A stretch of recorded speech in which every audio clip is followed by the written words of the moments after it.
Yeah.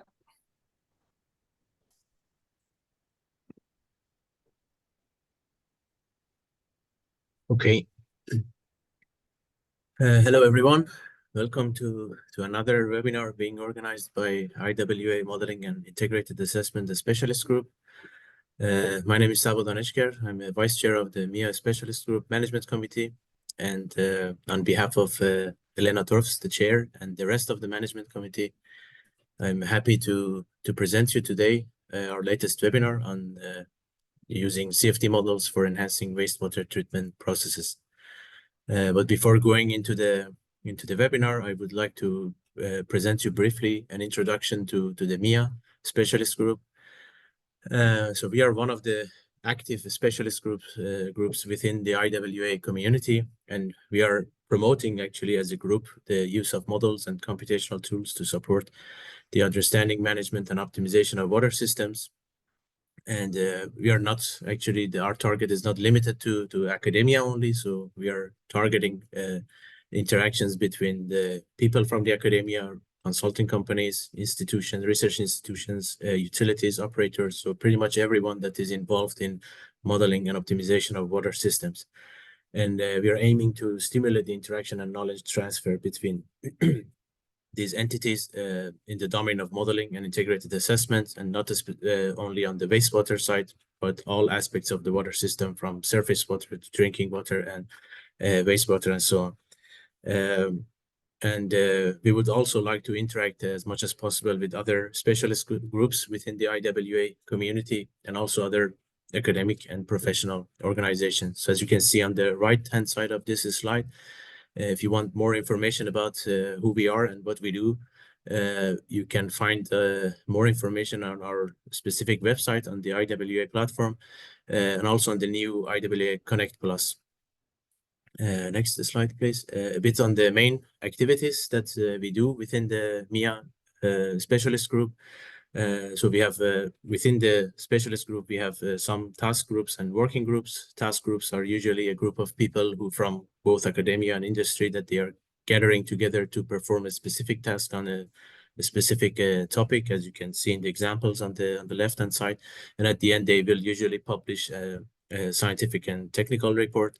So we have had quite some successful task groups that they are now finished, like the benchmarking of control and strategies for wastewater treatment plants, which led to the publication of BSMs, good modeling practice, design and operations uncertainty, the one on physiochemical modeling, and also modeling greenhouse gas emissions. So these are all finished, and recently you can see on the bottom side of this slide the most recent SDRs that are published out of these task groups. And most of them are open access, so you can easily download them and check them out. And we have also some active, currently ongoing active task groups, like the second version of the good modeling practice and also the membrane bioreactor. And then we have the working groups, which are a bit the similar idea, but they are not time limited, because the task groups are actually time limited to a few years usually, but the working groups are ongoing for an unlimited time.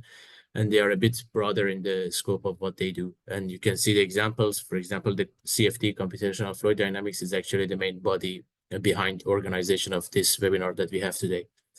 And I would like to also encourage you to check out the recent one on hybrid modeling that is launched this year actually, and you will hear more about that, of course, in the future.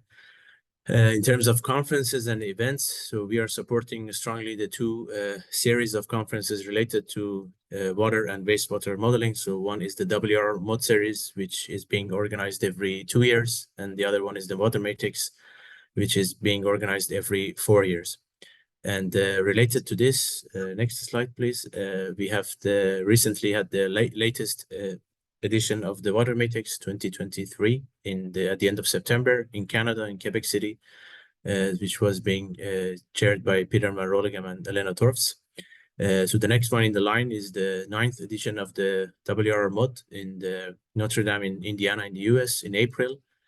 And then after that, the upcoming event after that one would be the next WR Mod in 2026, which the details about the location and the dates will be announced soon in a few months.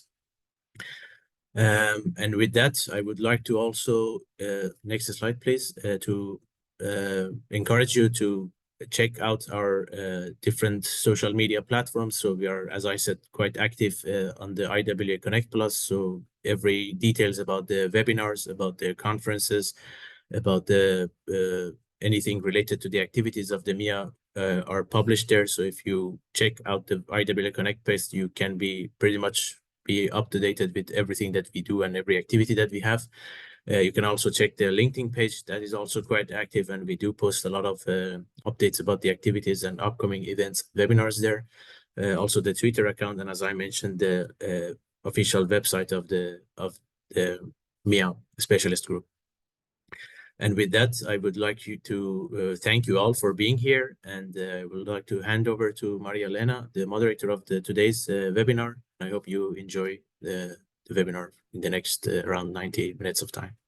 Thank you. Okay. Thank you, Saba, and welcome everybody again. As Saba said, I'm Maria Elena Valle, and I will be moderating this session. Today, we will have a very complete webinar on CFD modeling and key modeling applications. This is going to be a really comprehensive webinar where you can strengthen or gain new insights into CFD modeling. Before starting, I would like to remind you some information. This session is being recorded and it will be available in the MIA YouTube channel. We remind you kindly to keep your microphones and cameras off during the presentations. The normal chat function is disabled, so if you have any question, please write it into the Q&A section, especially. We will try to do our best to answer the questions. At the end of each presentation, there will be 2 minutes for answering these questions. If it's not enough time at the end of the 5th presentation, we will allow 15 minutes to do so. So once we have said this, let's start with the first subject presented by Ed Wicklin about CFD modeling overview, background to current practice in enhancing water and wastewater treatment. Ed, the field is yours. All right. Well, thank you for joining us this morning or afternoon or evening, wherever you are.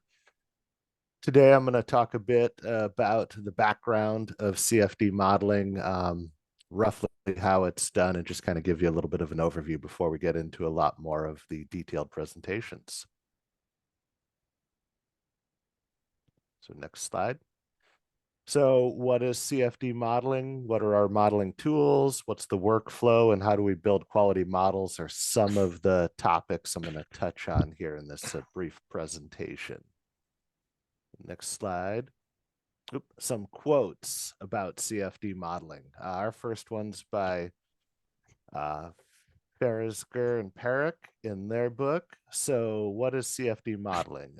The flows and related phenomenon can be described by partial differential equations, which cannot be solved analytically except in very special cases. So CFD modeling is equations. So we're trying to obtain an approximate solution numerically. We have to use discretization methods and solve a number of differential equations by discretizing them down to algebraic equations that the computers can solve. It's really what it is, fairly complicated. I think Roach sums it up a little bit better. Computational fluid dynamics is really a separate discipline, distinct from both experimental and theoretical fluid dynamics with its own techniques, its own difficulties, and its own reality of utility, which is really going to give us increasingly new perspectives in the study of these physical processes. So it's neither full theory or direct experiments, but we're working with a different tool here. The next slide. What CFD modeling is for us is an engineering tool for evaluating complex fluid flows. We're able to capture three-dimensional conditions, incorporating the role of turbulence. All practical engineering fluids are turbulent, and we cannot fully calculate this, but we need to incorporate it into our equations. We can look at multi-phase physics, energy, reactions, and of course, What CFD really is to most of the people we deliver these results to is high quality graphic visualizations of the results to help us understand what's going on within our domain. We've got a long history in the water wastewater field of using CFD for over 30 years now. Of course, the tools were developed in the aerospace and automotive industries 60 to 80 years ago due to their high development costs, use of wind tunnels, and trying to verify that our airplanes are going to operate well in their environment. If these animations will play, we can just take a quick snapshot of what some of the results may look like. And if they don't play, we'll move on.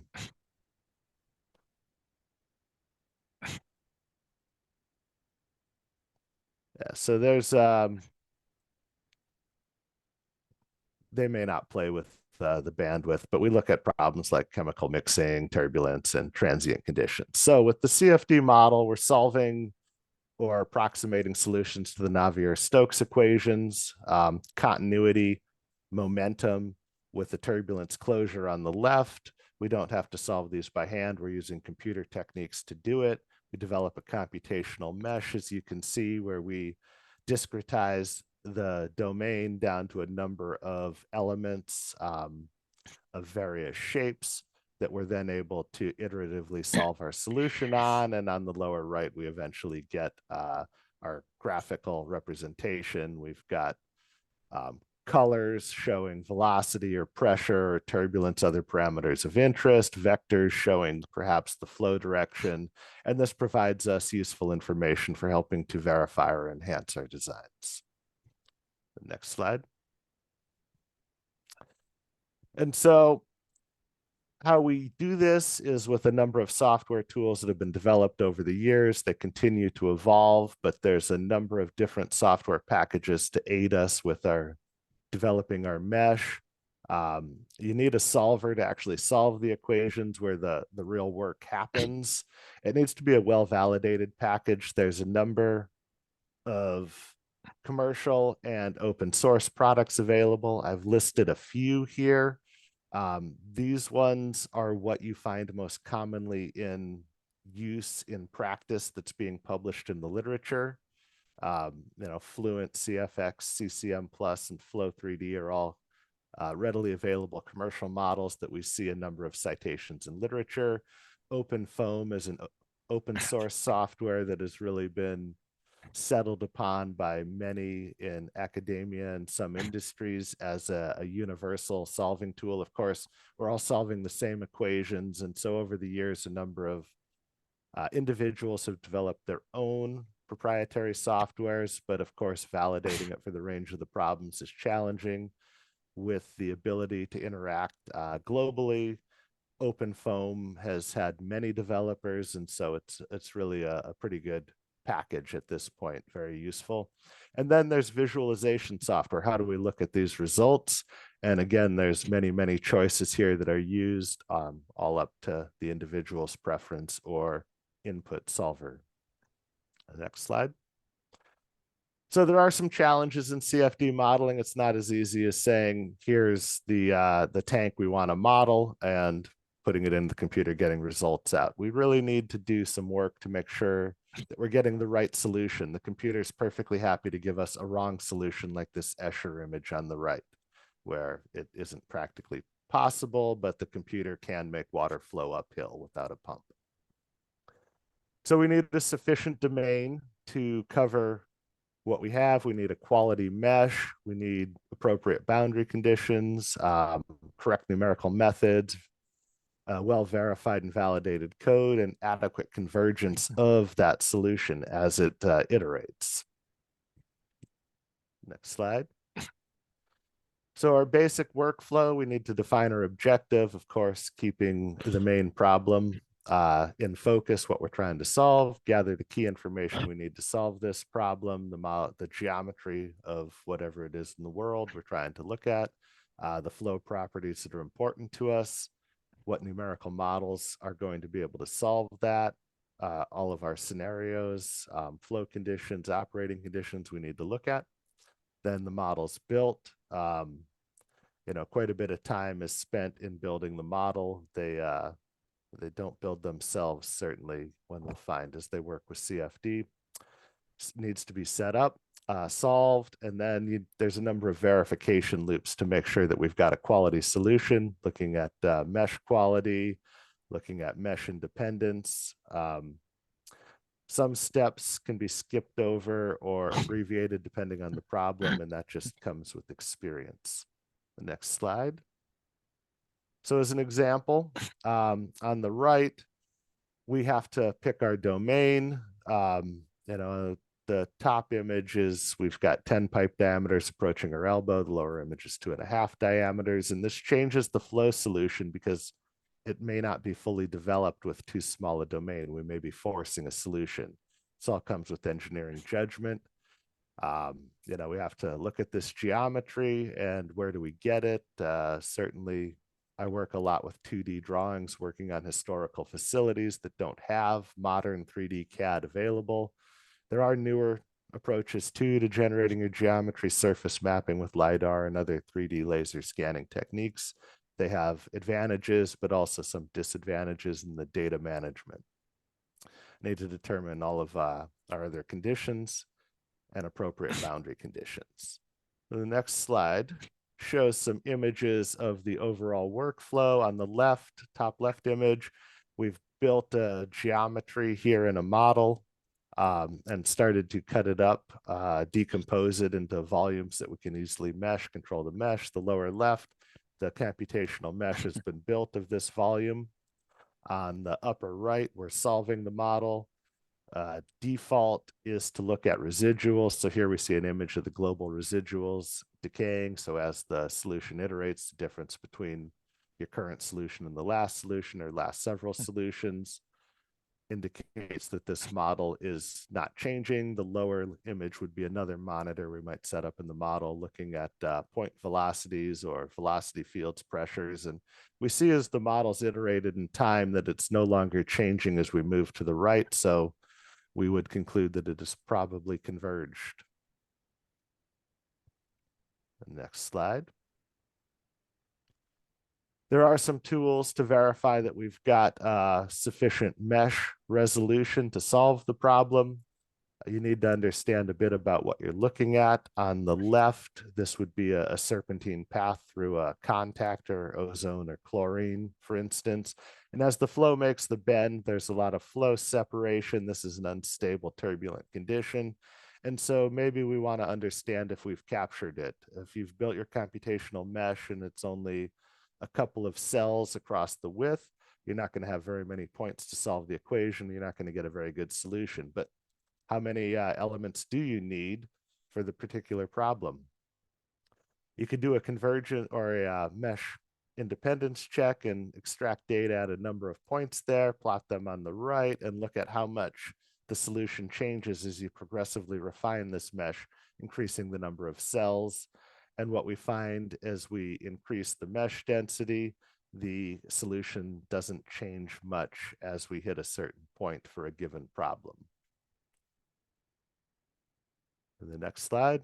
And finally, we've done a number of checks. We're happy with our solution. We move on to actually solving problems. The left would be looking at a baseline design of a pump.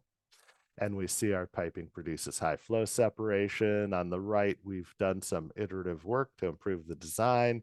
And now we've verified that we've got our separation under control with piping changes, and our pump should work happily. And with that, I'm going to turn it over to some much more detailed examples we'll go through with some of my co-speakers. Thank you. Thank you very much, Ed, for sharing us this very complete review on CFD good modeling practices and applications. We have still time for having some questions. If the people here want to do so, please do it in the Q&A section.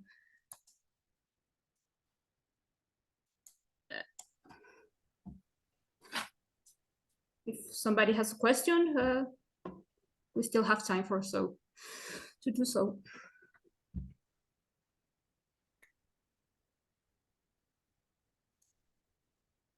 Well, think, no, there are no questions on. Yeah, the Q&A section is operational.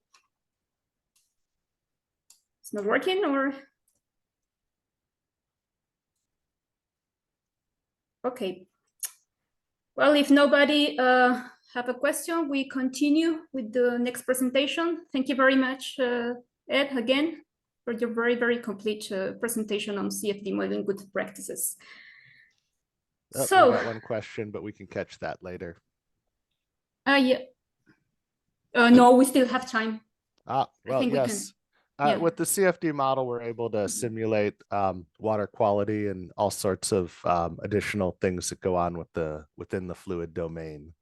So the answer would be yes, we can simulate it. And of course, there are a number of resources that are out there you can review to get more details on quality modeling approaches if you look for some of our publications.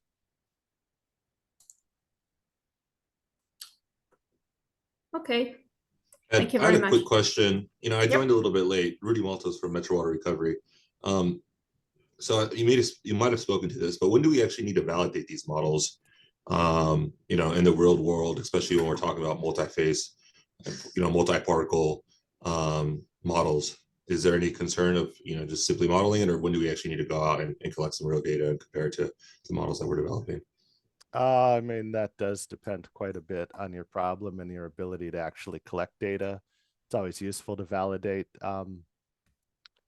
as available. Multi-phase is certainly a very complex problem. For that, a lot of the underlying physics aren't that well understood yet. And so those tend to be a bit more empirical models incorporated with it. And so, validation's more important there. Also, Chris has some additional thoughts on this, I think.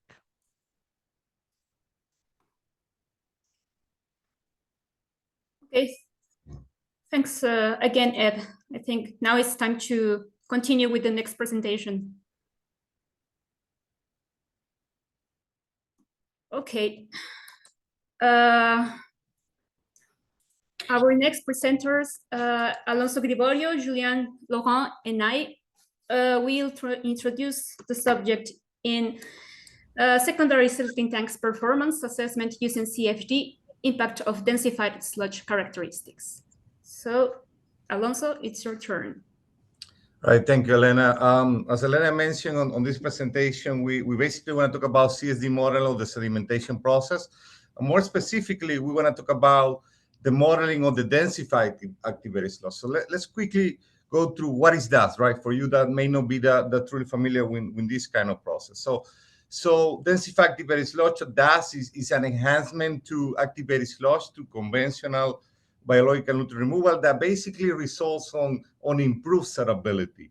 That's basically promote the formation of granule type flux that result in super settability. My screen is blacking out. So let me give me 1 second. Okay, I'm back on business.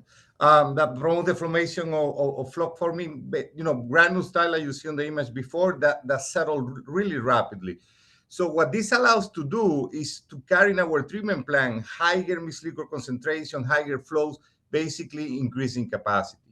So on these slides, you see different type of suspension classified for the sludge volume index, the SBI, right? You see the activated sludge, flocculant activated sludge. There is a combination of different type of microorganisms going from filamentous organism to flock-forming bacteria, compact, that results on compact sludge. Example, you see here on the left, the bulking type, which is characterized by SBI greater than 150. Typically, you have different type of bulking, filamentous bulking being the more typical one, where you had a lot of filamentous bacteria interfering with the settling. You had dispersed non-bulking settling with SBI 120 to 150. And then you had the very compact flux, right? We were designing for that type of sludge, let's say, a few years back with an SBI on the range of 80 to 120, right? So getting an SBI 120 before was a very good SBI. Now, recently, right, on the latest year, the industry had developed the aerobic granular sludge, which is basically settled really rapidly with SBI below 50 milliliters per gram. The issue with this technology is that technology that is out there is a patent technology by Aquaneer, a really good process, but it's a sequencing batch reactor, right, an SBR. So a lot of effort have been done in the industry for trying to bridge the gap, right, between that compact sludge that I was telling you about when SBI on 80 to 120 to that densified sludge and be able to apply that to blood flow reactor. And that's how the industry is coming with the densified Tipperary sludge that had only no really good settling. I mean, having the ability to have good settling is very important, but also the ability to have very little variability into the SBI, right? So very good SBI and very consistent value. And that's where a lot of effort has been done, and that's what we're going to talk about a little more here. So on the next slide, Elena, I want to show you quickly the results of a batch test. This is the test that is typically due to get the SBI. You get the sludge, you mix it, you let it settle for 30 minutes, you follow the interface, right? Typically, you measure the SBI 30. On this slide, you see the results after only 2 minutes of settling. How quickly the densified sludge on the left is already settling, while the conventional is starting to thinking about it, right? It's just dissipating the energy and it's starting to settle. And you see on the next slide how just about 5 minutes, the settling on the densified activated sludge is pretty much complete. This type of sludge is also characterized because the SBI5, right, where you measure after 5 minutes of settling, is very close to what you measure after the 30 minutes of settling. So what they have is very, very significant implications in terms of your treatment capacity. Imagine what kind of settling can do in terms of your clarifier. And again, allows us to carry higher SRTs into existing facility. So on the next slide, obviously there are different ways to try to achieve that. People try to do it in different ways. What we found that is that the recipe really starts with a very, very strong selection process, very strong selector, what are called selector and esteroid, with a kinetic metabolic selection process, promotes a strong feast and famine, have different compartments on your selection. But this also can be aided by the use of physical selection, things like surface wasting or hydrocycle. On the next. So now we want to present you 2 case studies. I'll go relatively quickly on this story to give time to also to Julian.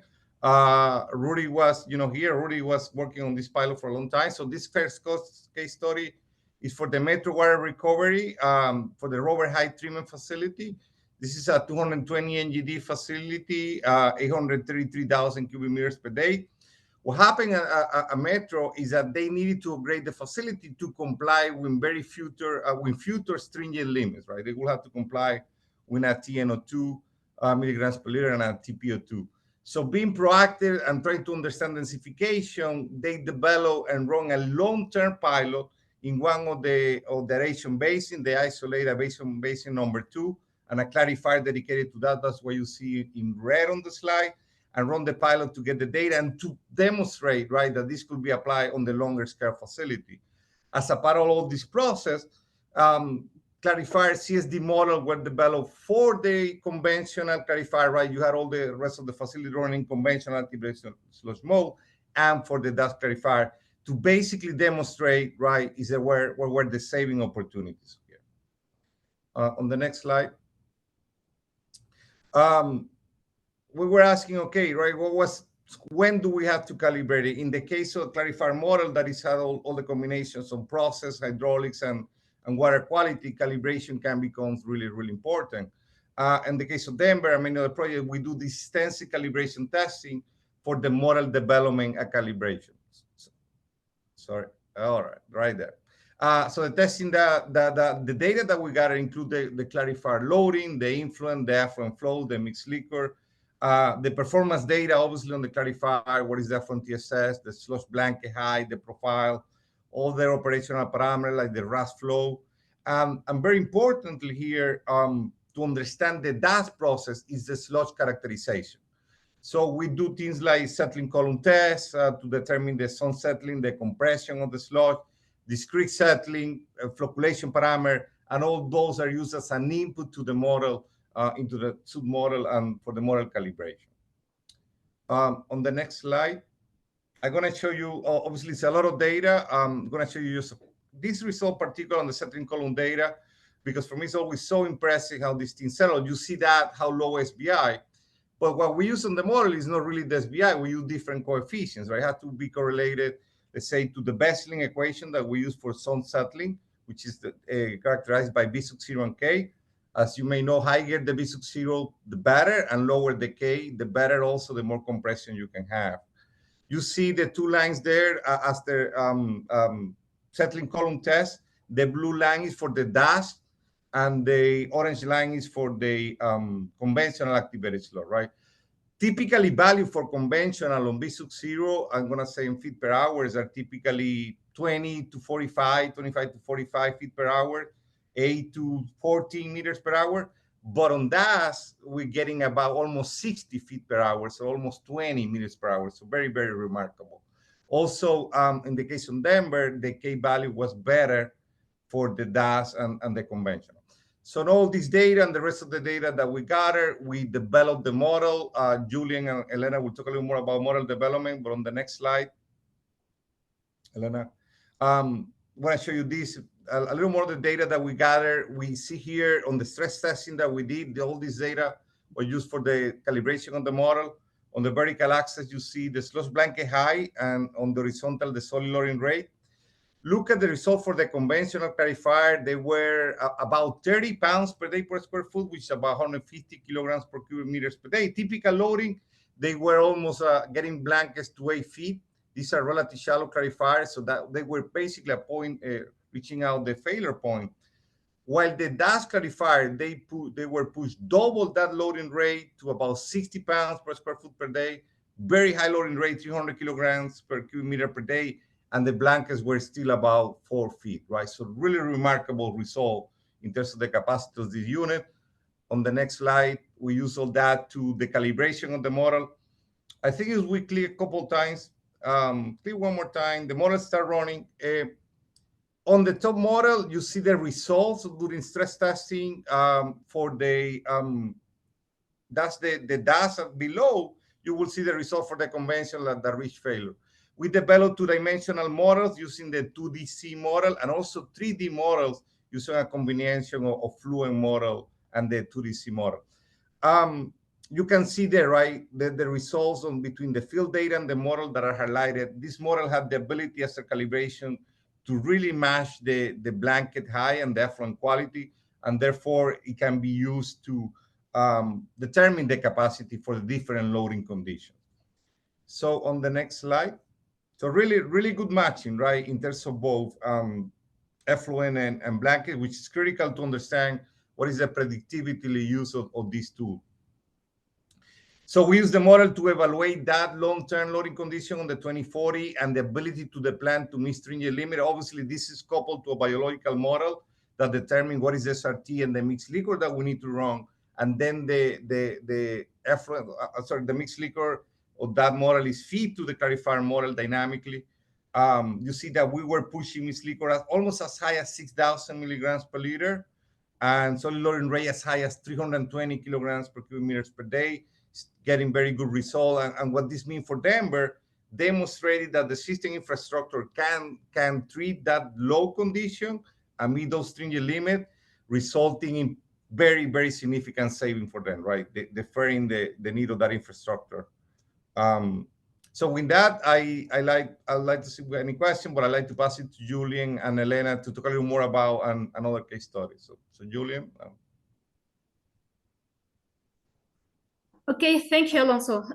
Within this regard, at the NGS, we conducted a similar study in a wastewater treatment plant in Dijon. They were using the Indes technology to obtain this densified activated sludge. So the objective of our study was to evaluate numerically the potential of this technology in order to analyze more rigorous design and operation scenarios. For example, what happened when the MLSS is increased at the clarifier's inlet, or what happened when the surface overflow rate is increased and the recycled activated sludge rate is also reduced at the same time. To build this model, we use an open source software, OpenFOAM, as rule. And the mesh we use, it has an axisymmetric approach because we can reduce the calculation time. Of course, we assured that the mesh independence. The boundary conditions were set as seen here in the figure down. To simulate the fluid's motion, we use a mixture model approach in which one set of continuity and momentum equations were solved. This allows us to reduce also computational time. We use a buoyancy K-epsilon model to simulate turbulence. We consider the sludge to be a non-Newtonian fluid. And the model to describe the settling velocity to describe the hindered settling was the Vesselit exponential model. And we consider also the compression term in order to have a better estimation of the sludge blanket height. Of course, the parameters of these models were calibrated in batch settling tests that we performed previously. Finally, to present the results, we measured the sludge blanket height in the first third of this of the clarifier. And we can see also maximum concentrations in the sludge blanket height, within the sludge blanket, sorry. Okay, it's okay. Yeah. Okay, thank you, Elena, for this introduction to our study. So in terms of results, we did several scenarios. So these results present just a comparison of the DAS, dosified sludge, and conventional activated sludge in the secondary settling tank with dry weather conditions. And what we did here, we just increased the MLSS in the reactor from 3.5 to 6 grams per liter to see the impact. And what we see clearly here is that with the dosified sludge, you can clearly handle this quite high MLSS in your reactor without compromising the settling tank efficiency, because you can see clearly the SBH, the blanket height, is really low. And with the conventional activated sludge, you can clearly see you cannot work like this because it's clearly overloaded. Next slide, please, Elena. And finally, we did kind of stress testing with an increase of the inlet flow rate. So we increase the surface overflow rate and compare it to the design capacity. So you can see the percentage of the applied SOR over the design SOR on the right column on the table. And we did both increase of the influent flow rate from 2,000 to 4,000 cubic meter per day to mimic wet weather conditions. And we did also play more or less with the recirculation, the return activated sludge flow rate.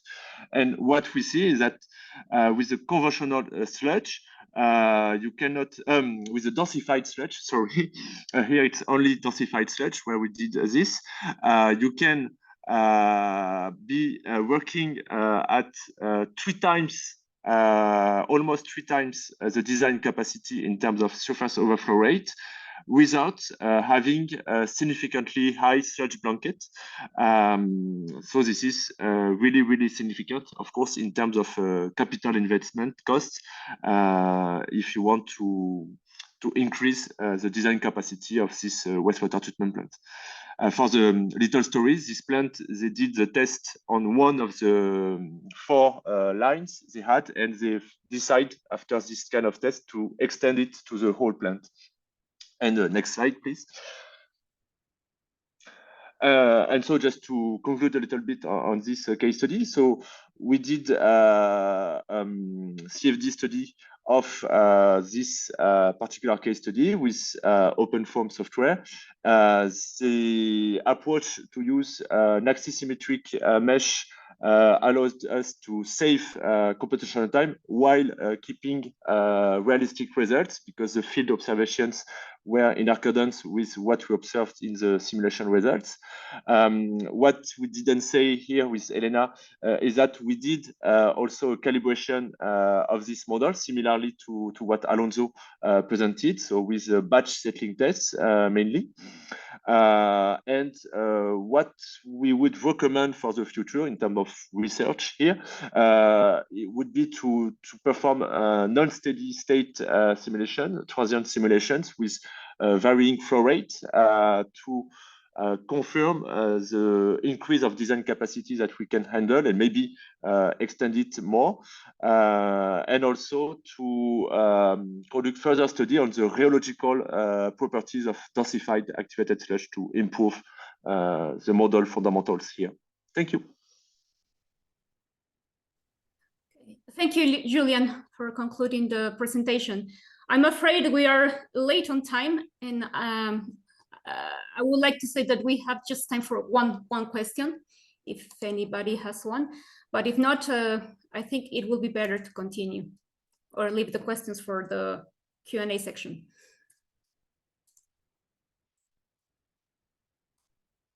Okay, I think we will leave the questions for the Q&A section. I know that this subject was complicated to reduce in 13 minutes because we have a lot of information to share, and this is a very interesting topic. So I would like to continue with the third subject and presentation. That is about predicting oxygen mass transfer using a CFD population balance model, here presented by Christopher de Groot. Christopher, it's your turn. Great. Thanks a lot for the introduction. You can go to the next slide. So just a little bit of background why we would want to model oxygen mass transfer. This is typically applied for aeration processes. Aeration is typically one of the largest power consumptions in a wastewater treatment plant. And depending on the power generation characteristics, there can be a lot of greenhouse gas emissions associated with the electricity use. And in addition, there's process emissions of nitrous oxide that are typically the most significant direct greenhouse gas emission from wastewater treatment plants. And as the quality of the power grid increases, like I'm sitting here in Ontario, Canada, where we have very little fossil fuel-based electricity generation, we are looking more at nitrous oxide as one of the major GHG emissions from wastewater treatment. Modeling aeration is of significant interest then for reducing operating expenses as well as reducing GHG emissions. And it's a bit of a complicated trade-off when you have GHG emissions associated with both the power generated and the direct process emissions since they're coupled. Next slide, please. So understanding the gas liquid mass transfer is quite fundamental to optimizing and understanding activated sludge processes. The rate of mass transfer per unit volume is described by the equation here on the slide. So you have the KLA term, which is your volumetric mass transfer coefficient multiplied by the saturation concentration and the local concentration subtracted from the local concentration in the reactor. In conventional process modeling, KLA is considered as one single lumped parameter that is often homogeneous, or it is homogeneous within each CSTR. And then when you look at processed water instead of clean water, then typically you'll have this alpha factor that corrects the KLA to account for the contaminants present in the water matrix. But using CFD modeling, the KL and the A can be separated since the A is just the specific surface area of the bubbles, and we can predict that using CFD based on the local dynamics. Next slide, please. So the mass transfer coefficient is predicted by Higbee's model, which is here. And so the parameters in this equation are the diffusivity of the gas and the liquid, DL, the relative velocity between the liquid and the gas, UR, and the ds, which is the Sauter diameter of the bubble, so some sort of average diameter, basically. And the interfacial area density A is predicted from the gas volume fraction alpha G and ds, which again is the diameter. In many CFD studies, the diameter of the bubbles is assumed to be constant, so we have a constant bubble size distribution, and we like to question whether or not this is really accurate. Next slide. So one way that we can do this from a modeling perspective is to try to model the bubble size distribution, and that can be done using a population balance model embedded within a CFD simulation. This removes the complexity, the the assumption that the bubble size is constant, but it also adds a lot of complexity to the simulation. So we have to really see if it's worth it. So what the population balance model does is it divides the bubble size distribution into a finite number of discrete size bins. So on the right-hand side, we have a hypothetical function representing our bubble size distribution, and we're splitting that up into discrete elements. And from this, if we're able to predict these discrete bubble size distributions, then we can calculate the fluid volume fractions for each of the bubble size fractions, the sum of which is equal to the gas volume fraction alpha G, which we can use to predict the average bubble size, which is used to predict the KLA. Next slide, please. So we have some equations to convert between the number concentrations and the size group fractions. The sum of all the fractions should be equal to 1. And once we have these, we solve a conservation equation for each fraction. So basically what we're doing, depending on how many size fractions we add in the population balance model, we're adding one equation for every size bin. So, you've got your continuity or your pressure equation, you got your 3 momentum equations, turbulence equations, so about 5, and then add to that however many more equations you have discretized your bubble size distribution into. So this equation, basically I have a mistake here. Actually, the second equal sign should be, the first equal sign should be a plus, so that you have a transient term, an advection term, and then some source terms on the right.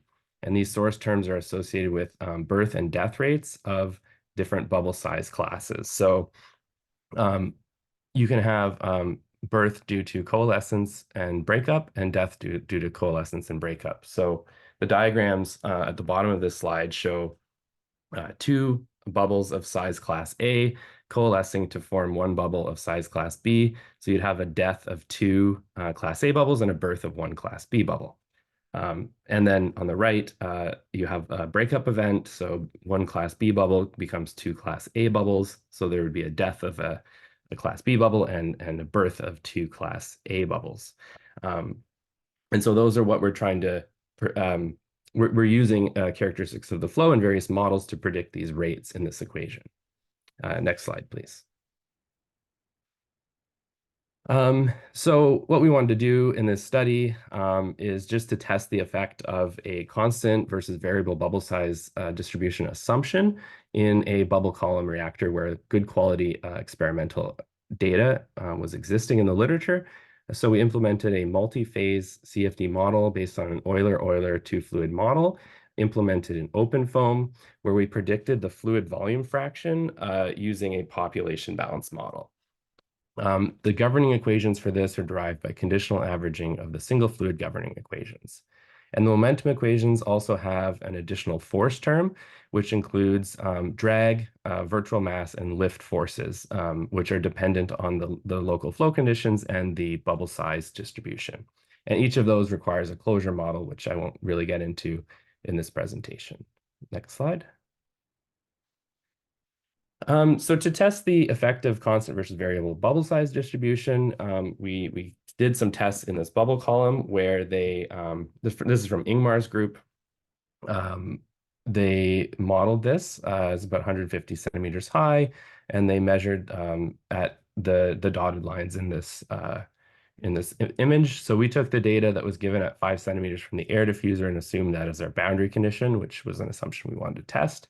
And then these are just we tested a whole bunch of different model parameters, and these were the ones that that looked the best. So we ended up using 32 bubble size classes, so added 32 equations to our simulation, which was relatively computationally expensive, but we'll show the results to see if it was worth it. So next slide. So here, this is just with those parameters, what the data looked like for the cumulative number density. So basically predicting the bubble size distribution.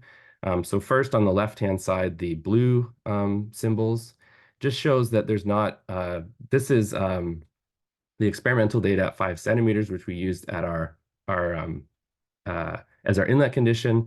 And we showed that our data at 5 centimeters doesn't really differ much from the inlet condition. So assuming that to be our inlet condition was a reasonable assumption. And then we can go forward and say, if that's true, then we can look at the size distribution in the rest of the column. So we looked at the largest height and found that the bubble size distribution was quite well predicted in this case. So we move forward for further analysis. Next slide. This is just a visualization, more or less kind of expected, but on the right-hand side, you can see the distribution of bubble sizes. You can see smaller bubbles near the wall, and then there's some vortices at the top near the free surface where the bubble size decreases, and that is correlated with high turbulent kinetic energy near the surface in that recirculation zone. So we basically see turbulent breakup of those bubbles. Next slide. Here we did some experiments on different breakup models. So there's a layer model and a Luo model.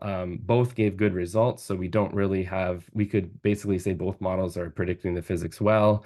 We also tested the case where we had no breakup model just to see if breakup was significant, and it was necessary because the results with no breakup model didn't match well. There's significant breakup near the free surface, as I mentioned, caused by turbulence. That wasn't totally expected, but we did extensive other simulations to show that we couldn't compensate for that by other factors. So we believe that's a correct prediction. Next slide. Here, we're just comparing different coalescence terms. Now, coalescence in a multi-phase flow can happen for two reasons. One is a difference in rising velocity or buoyancy. So two bubbles are rising at a different rate and they intersect and can coalesce. And another one would be the turbulent fluctuations that move these bubbles in a random fashion, causing them to collide. So we tested the effect of including buoyancy and turbulence terms. Including the turbulence term actually resulted in an overestimation of the coalescence in this case and did not give good results. So this basically just showed for this case, the coalescence is actually buoyancy dominated. And for whatever reason, the turbulent coalescence model implemented in OpenFOAM does not well model this particular scenario. So more investigation would need to be done to see if a better turbulent coalescence model could be created. Although we mostly see turbulent breakup, so in this case, we're not too concerned about that. Although in some practical applications, turbulent coalescence could be more significant. Next slide, please. Here you can just see we're comparing the experimental data for KLA to the present study at 8 liters per minute. Overall, we see pretty good results, some discrepancies near the free surface, but some of the beauty of the CFD is that you can probe in a lot more detail the parameters. So we have the A, the interfacial area density, the KL, the diameter distribution, the air volume fraction, and the relative velocity of the air. Next slide. Here we did the same thing for a 2 liter per minute airflow rate, and we again see very good match for the KLA. Next slide. And here's the real meat of the presentation. We wanted to compare the KLA predicted with a CFD model, a similar CFD model, assuming constant bubble size, with the model using a variable bubble size distribution. And in this case, the CFD PBM model provides a really good estimate of the global KLA in comparison to the experimental results, whereas the constant bubble size model quite significantly overestimates the KLA and therefore should be used with caution. And I should say that this again is just for a bubble column, so there may be some differences when modeling an actual aeration tank, but certainly this result gives rise to some caution if you're going to assume a constant bubble size, that you really want to make sure that that's actually correct. Next slide. This is just my conclusion. And basically my conclusion is that to model the BSD in aeration applications, a CFD PBM model can be used and can be effective. But it's, of course, important, as in any CFD case, to understand the specific real-world application and conduct some validation on your model assumptions if that type of model has not been applied before or is not well understood for your system.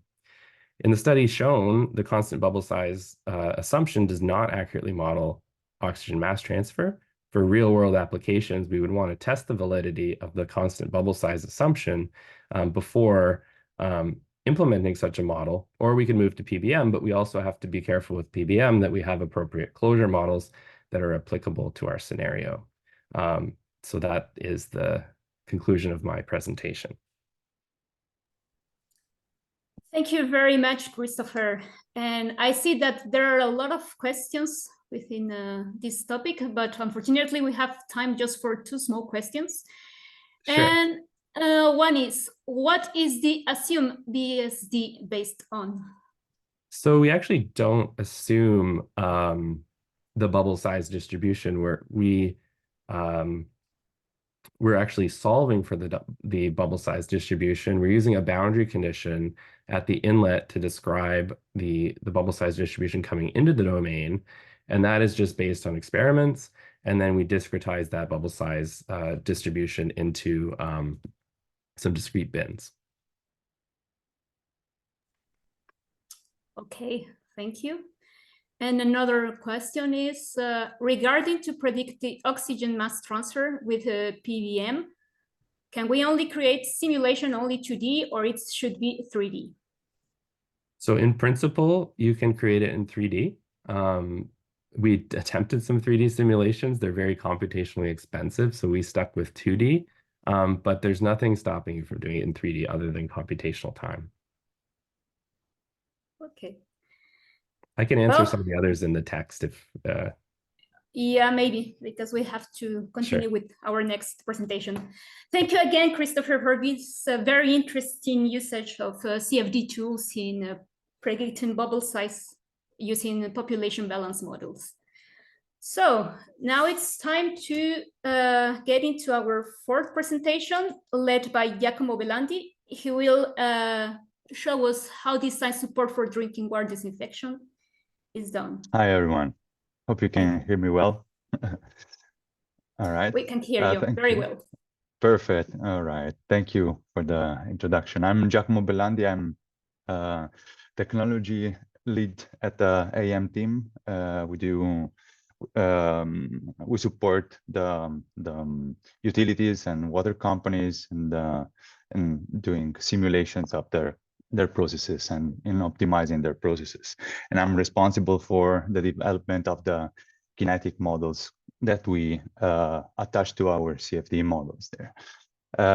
What I'm bringing here are a couple of examples. Then the first one is a disinfection unit at the outlet of the plant of Pero in Milan, in Italy, as one of the biggest of the area, because the second biggest of the municipality of Milan. They had to verify whether the location of a dosing unit was correct, or they could save or dose in a better way the disinfectant. What you see in the picture is the top view of the disinfection part. And so the effluent of the settlers is the influent of our disinfection unit, and that enters this 2 channels, parallel channels, in which the disinfection needs to happen before the discharge in the river. They placed a dosage point in an initial point, placing a mixer in that volume, and then they asked whether that was a good idea or they could save some reactant. So if you go to the next slide, we see the initial configuration, so how they initially designed and how the water velocity and the disinfectant is distributing as a result of this. So as you can see, dosing in the corner, despite having the mixer in action, very like a fast mixer with long blades, but not as much as needed to affect the plumb of the disinfectant. So despite the presence of the mixer, it wasn't possible to actually dose a sufficient amount, the needed amount, to the channel 2. So everything would shortcut in channel 1. And from the color scale, you can see the ratio of disinfectant flow rate over the influent, well, the local fraction of the disinfectant over the desired fraction. So a ratio of 1 would be, you want to see a color green, right? You don't want to see red, which means it's fully like full presence of disinfectant, and full blue is a complete absence. Okay, so and in this slide instead, you can see the improved configuration, which we moved the dosing point upstream, making use of a mixer that was already in place. And so they could eliminate the extra mixer. The mixer was already in place upstream there. So dosing the disinfectant at that point after the mixer allows to spread very well the disinfectant over the whole flow, and you get the nice green color that they were looking for. And entering the 2 lines. And it's important for disinfection to have this fast mixing, because then the contact time with the disinfectant is assured, and the CT value that now we're going to look at it is assured as well. So for making sure the log removal of the microbes is reached as requested from the regulation. So if we go to the next slide, talking about CT contact time, I'm bringing here another example. It's actually a drinking water utility. So it's in France. So it's an outlier for today's webinar, but I thought was still very interesting to have it in here, because the problematics are very similar. And nowadays, with the micropollutant regulation coming up, the use of ozone and tertiary treatments is very important also in the at the effluent of our wastewater treatment plants. So the and disinfection as well in some location, depending on the local legislation. So the CT value, what is it? It's the concentration multiplied by time, residence time. So the concentration of the disinfectant times the time of exposure gives this reference value that is used in literature normally to have a sense of, for a given disinfectant, what is the disinfection that we can achieve, right? And in here, you can see a colored image of ozone concentration in a liquid tank in which the water is flowing from the left to the right, and ozone is dosed through diffusers at the bottom, right? So you see the increasing concentration in ozone the more you go to the right, and then you also see that the ozone depletes rather fast because it's fast reaction process. So you can build cumulative curves and monitor the CT value of a certain reactor at different operational conditions in 3D. So you can build the volume percentage curves of the CT, of the indication of the disinfection potential, let's say, and compare designs and operating solution alternatives.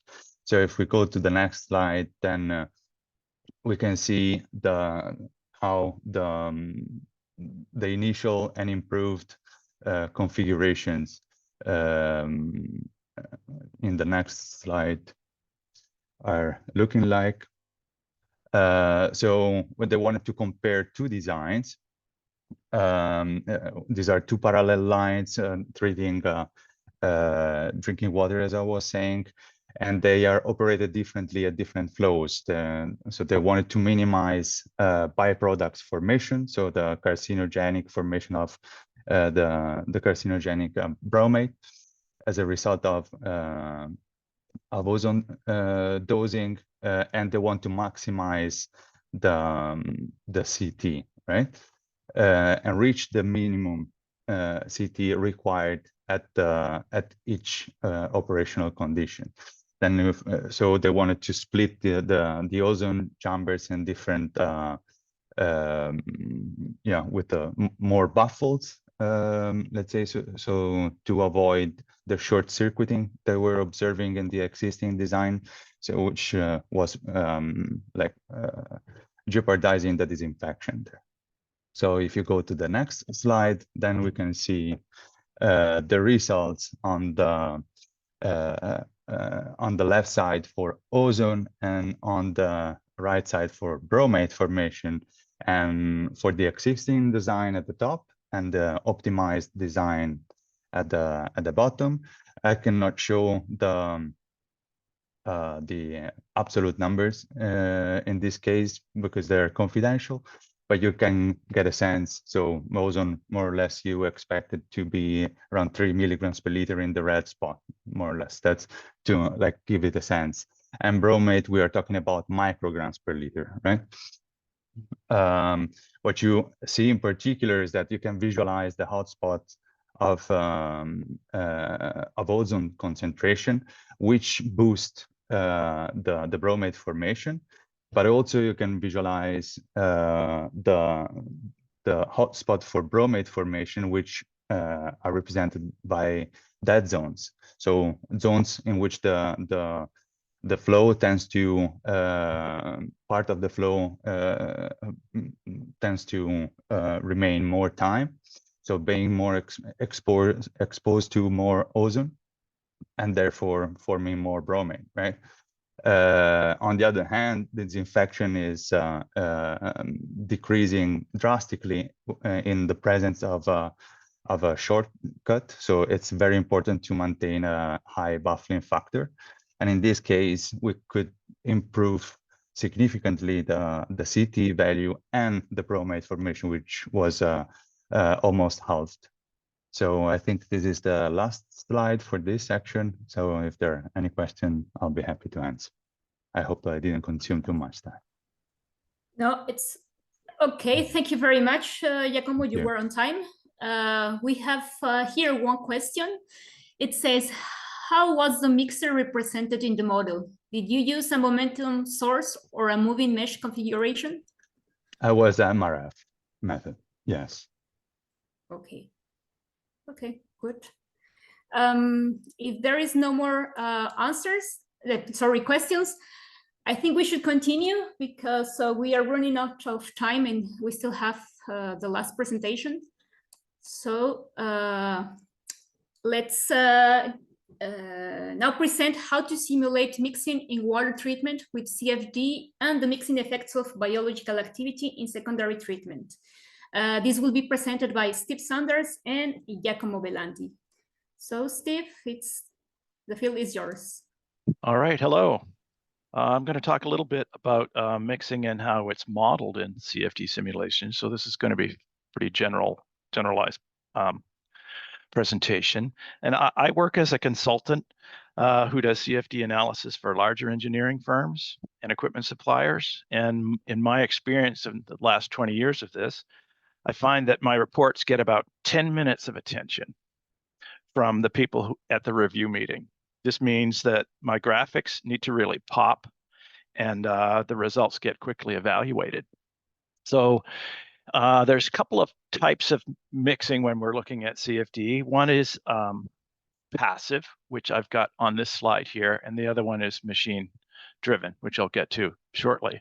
Top left corner here is an example of flow entering a pump sump, and I've colored the tracer so it's indicating water coming from two different sources, blue one source, red the other. And as Giacomo was describing earlier, red and blue not mixed, green mixed. So you can see the geometry and the influence on the walls here has got this flow mixed pretty well before it exits the system. Okay, moving over to the disinfectant contact tank, similar to what Giacomo was talking about, we have disinfectant introduced at the top right corner there, and it's blending in as it progresses through the labyrinth. As it gets greener, that means you're getting something closer to a homogenized mixture. You can see that this example is going to need some tweaks in order to achieve something closer to plug flow. Down at the bottom, I've got a dose of disinfectant entering a two-stage static mixer in a pipe. These things are really aggressive in terms of mixing. So maybe they're not passive at all. It's more of a passive aggressive mixing. Next slide. Okay, here are some examples of machine-driven mixing. Top left is a top entry slow turning impeller mixer in a vessel with baffles. And if we move over to the right, we have smaller compact submersible mixers in an anoxic zone. There's 3 of them operating in this one. And then down in the lower left corner is an interesting example of a digester where you have recirculating flow. There are pumps that draw water from the base of the digester and inject it at various points around the periphery. Now, lower right is just a test to see if you are paying attention. This is from Dr. de Groot's presentation. And from his presentation, you should have learned that bubbles have a significant impact on mixing. Next slide.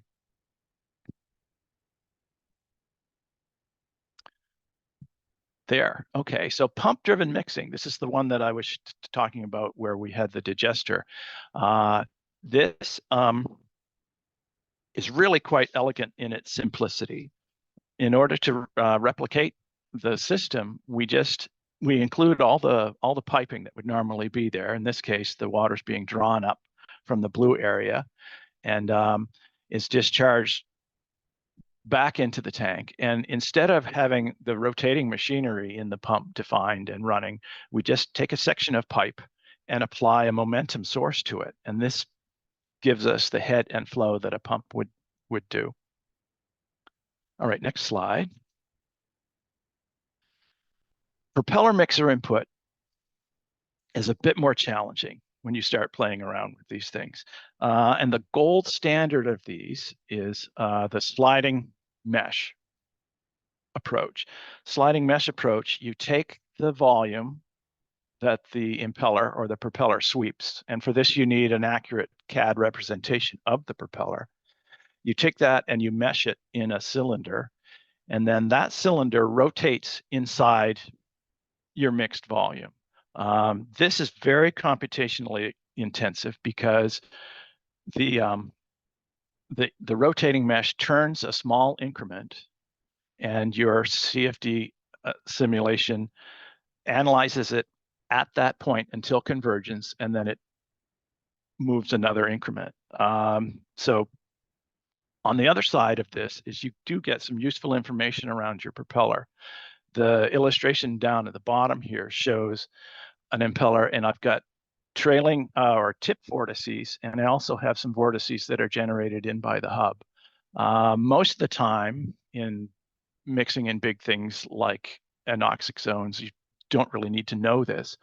But if you had an application where you wanted to know whether you had flock shear or the like, you probably would like to know what's going on in the immediate vicinity of your propeller. Another approach, which involves taking the CAD model of your propeller, is the multiple reference frame. And in these, it's very similar to the sliding mesh, except for the rotating element doesn't rotate in your CFD model. This is a difficult concept to get your mind around. What's happening is you define the area around the propeller as if it's rotating. But as far as the computational approach is concerned, it's not. That's, like I said, it's difficult to describe in just a few sentences, but think of it maybe more on a spiritual level. If you say, and what I mean by that is, As a CFD modeler, you are the god of your little CFD universe that you've just created. And if you say that the fluid is spinning in an area where the mesh really isn't, well, then it is so. Moving down multiple reference frame with mixing plane, this is very similar to the multiple reference frame, but you're inserting a mixing plane just downstream of the propeller blades. And I'll get into that a little bit later. And then the bottom item here on this slide is the momentum source model. And there, you don't put a CAD model of your propeller in the system. You have a you replace it with a momentum source, hence the name. So you're applying the same amount of thrust that a rotating mixer would. Next slide, and I'll get into some. Okay, so there were a couple of engineers who were working for Xylem at the time, and they decided that they would evaluate 4 different mixer modeling approaches: sliding mesh, multiple reference frame, and the multiple reference frame with a mixing plane and the momentum source model. These guys were Börjesson and Fahlgren, and they took they had a large tank and they put one of the Xylem mixers in it, and then they took some weeks measuring profiles with a laser Doppler velocimeter. And as a result, these guys turned into the Watson and Crick of the mixer modeling world. But one of the things they found was the multiple reference frame approach wasn't so great in replicating the mixer jet. You can see the model reference frame profile in the top right. But they were able to fix that by inserting a mixing plane. They also found that the momentum source model was the quickest and easiest way to replicate what was happening as far as mixer jet generation compared with this sliding mesh. Next slide. Okay, I said that I was going to take a second to describe what a mixing plane is. These things date back to the early days of CFD when turbo machinery people were wanting to model blade and stator rows. And in those days, a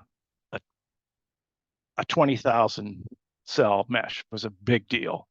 So modeling rotating blade and stator rows was it was computationally impossible. So what they did was they developed a mixing plane that blends out the wakes of the blades. And so you get a circumferentially averaged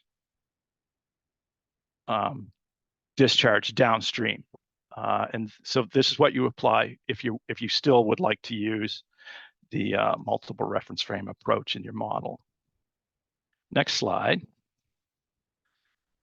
Let's take a look at a real world example of something that I might be dealing with, where somebody hands me a plan of an anoxic zone. And this one here, it feeds 10 parallel aeration lanes. And I've got screen sewage coming in from the left and return activated sludge coming in from the right. They combine in that box in the center, and then they enter the anoxic zone through 8 ports down and along the bottom there. On that, you have 7 low-speed top entry mixers. So, and now the engineer, when they sent this to me, they wanted to know what the flow splits going into each of these aeration zones was. And they wanted the ratio of the return activated slush to raw sewage or screen sewage that was going into each of those aeration zones. And they wanted it in a week. So that would mean that the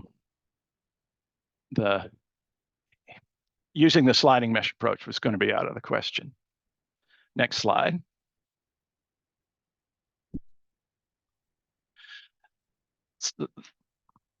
What you can do then is incorporate a submodel. Now, what I did there was I made a sliding mesh model of one of the propellers, and then I used the boundary conditions generated from it to generate a momentum source submodel, and then I replicated that 7 times inside my main model. So what happened there was I had a model that would converge and produce results in a matter of hours rather than days or weeks that a sliding mesh model would have taken. Okay, next slide.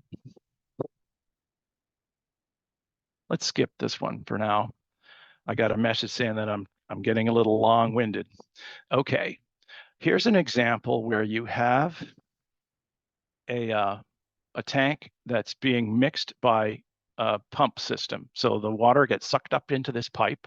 Now you've got a virtual pump that's driving it, and the plunging jet creates the mixing that's happening in this tank. Next slide. Here's a model of my plunging jet. Now, you can see what happened here was we get secondary flows in that pipe set up so that the outflow from the pipes get a bit of a spin to it. So it's breaking up before it falls in the tank. Next slide. That, by the way, was done with Fluent's volume of fluid model. So let's see. In order to quantify and qualify how well the mixing was working in this system, I introduced a sphere of tracer and then ran a transient model to see how long it would take for it to disperse. Next slide.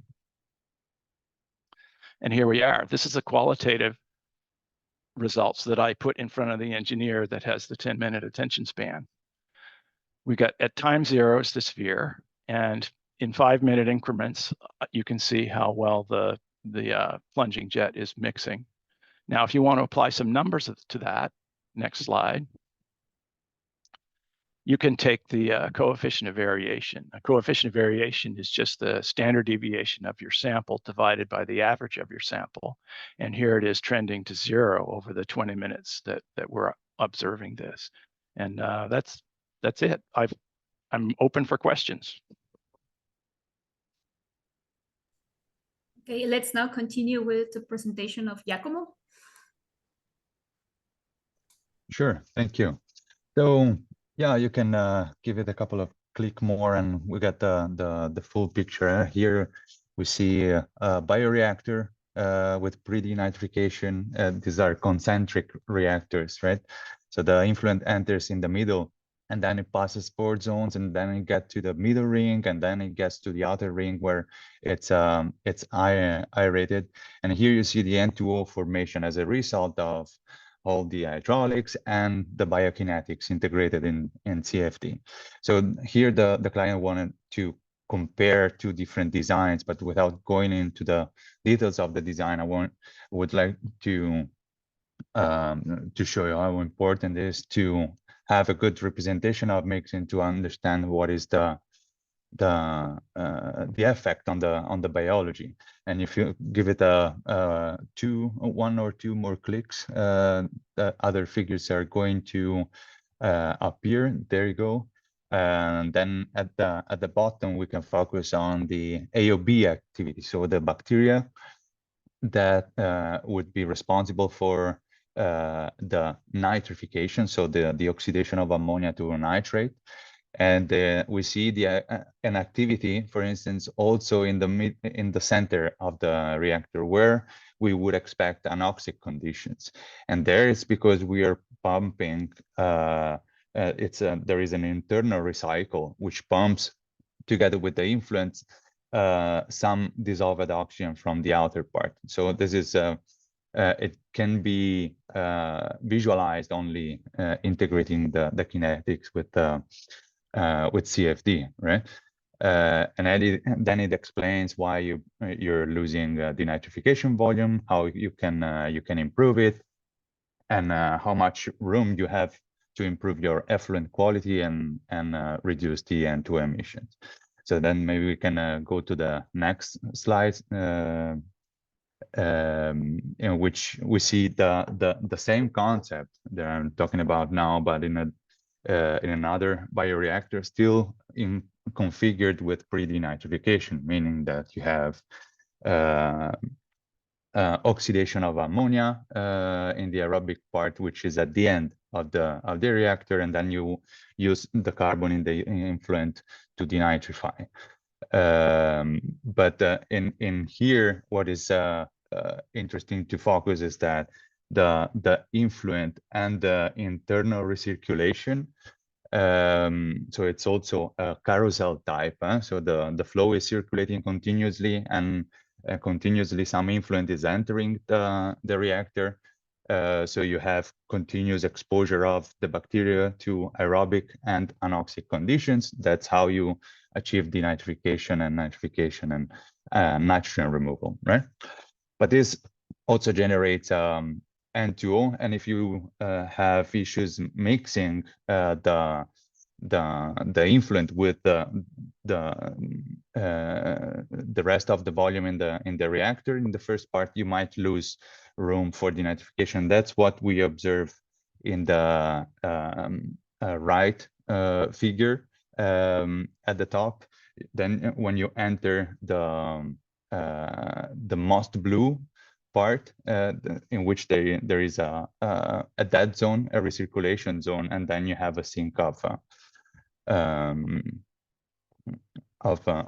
N2O in this case that we're measuring, but there is also a sink of denitrification possibility there, right?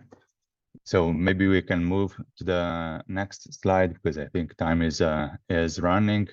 And here we can visualize how the internal recycle, the blue stream, has difficulties mixing with the influent stream. So with the red streamlines, right? So what we proposed was to improve the mixing there. Otherwise, half of the volume of the denitrification part would not be used, because you cannot make use of the carbon that is coming in from the influent to denitrify your nitrates. So, and that is the long story short. Also, vertical gradients are visible in there, so a significant change depending on where you are going to measure can be observed there. Still in N2O and nitrate and all the rest. So very important to mix in that location to properly use the bioreactor. To the next slide instead, we'll go to the third and last example, in which what I want to show you here is the effect of the accumulation of mitigation strategies. So we start from a base case scenario in which we spot the red part is a very productive zone for N2O. So the bacteria are very active due to the local conditions there. I won't go into details, but there are like oxygen limitations, availability of nitrogen as a result of the recirculation conditions and the operational conditions of the whole reactor. And generally, as a mitigation action, you try to optimize the aeration, right? So redistributing and that the aeration that you have a bit better, and that's what you have in the middle contours, in the middle figure. But you only achieve 5% less emissions, because a mitigation action has consequences. So you might move eliminate the production of N2O, but then you move it downstream, right? So, and where the mixing is still a bit of an issue if other measures are not taken into account. Then we see the red, the net production of N2O still occurring. What makes it very effective, more effective, a mitigation action is to couple it with other actions thoughtfully to kill the root causes for this formation. And then you can achieve a good 30% reduction. So that's, I think we can skip the last slide if you want, and we can end on time and get some questions. Thank you. Thank you, Giacomo. Thanks for the nice presentation to you and to Steve. We have some questions here on the Q&A section. One says, I was wondering to what extent CFD can be used to simulate mixing of carriers in moving bed biofilm reactors. I don't know if your micro is off, Giacomo. Oh, sorry. I was just saying maybe also someone else can answer. I don't think it's a direct question to me, right? It was an open question. I don't know if you or Steve could answer. Yeah, I think it's possible. We're currently doing it for yeah, a couple of clients. It depends, of course, of the detail of the objective of the question, but it's totally possible if you're making the conscious assumptions, right? Yeah, so that's I don't know, maybe someone else can add something from the other speakers. I think we can also come up all to the front maybe for the Q&A. I don't know, Elena. Yes, if somebody of the speakers have an answer, they can do it. And yes, we can start with the Q&A big session. But I think we still have 2 questions for you, Giacomo. Okay, well. Okay. Yeah, one says that in your ozone simulation, first you modeled the mass transfer of ozone in water. Then this part of dissolved ozone is counted for decay, and the oxidation of bromide. Is my interpretation correct? Yeah, so there is a kinetic model behind. It's called Amazon that we developed ourselves. So it takes into account the mass transfer of ozone as similarly to what Chris explained before. So the principle are following that the KLA, the bubble size, and the diffusion, and so on. And then what happens when ozone is transferred to the liquid is that a part reacts with the water matrix, with the organic part of the water, and then there is a whole chain of reactions involved in the bromate formation from bromide, from the Br- ion through HOBr, hyperbromous acid, and bromide radicals, and ultimately to bromate. So that's mechanistically described as much as the literature supports. Yeah. Okay. As well as the micropollutants removal. Yeah. Okay. Thank you.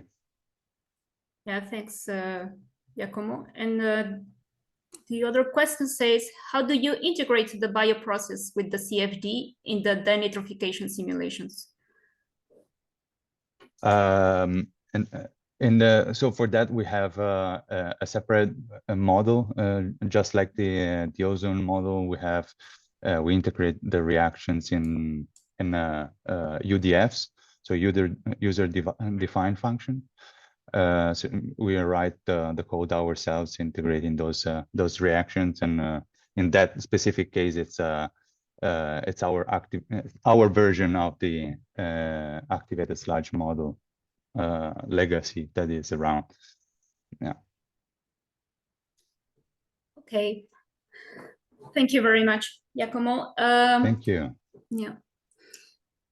I think we have other questions in general that can be answered, but first I have a question for Steve.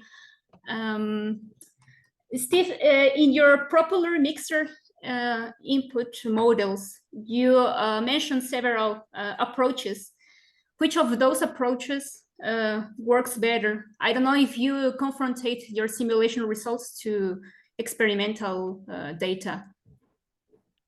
Well, from a utility standpoint, the the momentum source is the most practical. And if you can get a hold of good boundary conditions, then you can replicate the mixer really quite well. It also works quite nicely if there are transverse flows. You know, if you have flow approaching the mixer from the side. I was talking pretty quickly when I was describing what the guys at Xylem did, but they spent quite a bit of time on this. And with the nice thing about the laser Doppler velocimeter is you can also capture data at a high enough rate so that you get some pretty good ideas how well your turbulence models are working. So that's one of the inputs that you can use for the momentum source as well. Okay. Okay, thank you very much. I see that there are no more open questions. A lot of them have been answered directly by the speakers in the Q&A section. So if nobody else has a question, I think we have come to the end of this webinar. Thanks to all the speakers for your very good presentations in this fruitful webinar.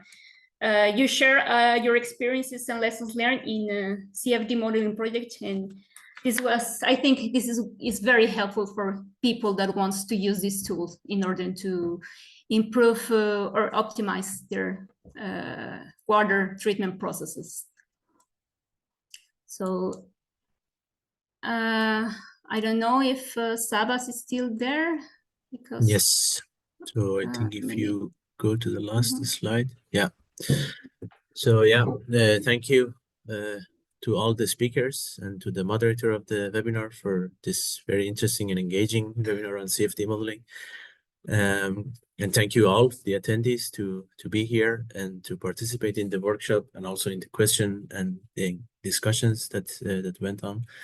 So our next webinar will be at the end of January 2024. So next year, it's either on the 30th or 31st. So the date is not fixed yet, but it will be either of those two. And the title would be around the water reuse modeling, which is still a working title, but more confirmation and more details about the dates, speakers, and the program of the workshop will be available soon on the platforms that I already mentioned.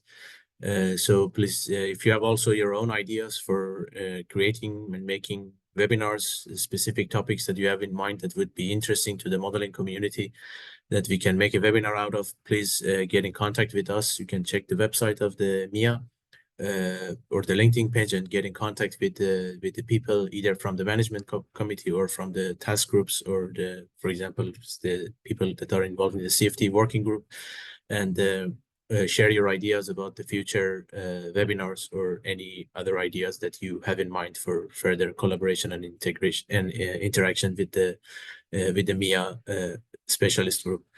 With that, I think we can close the webinar here. The recording will be also available. So as the previous webinars that we have had will be available in the YouTube channel of the MIA specialist group.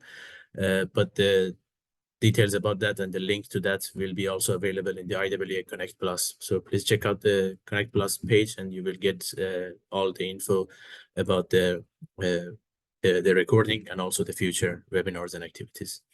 Okay, so I think we can close it here. Thank you all again for participating in the workshop, and see you next time, and have a nice holidays to all of you.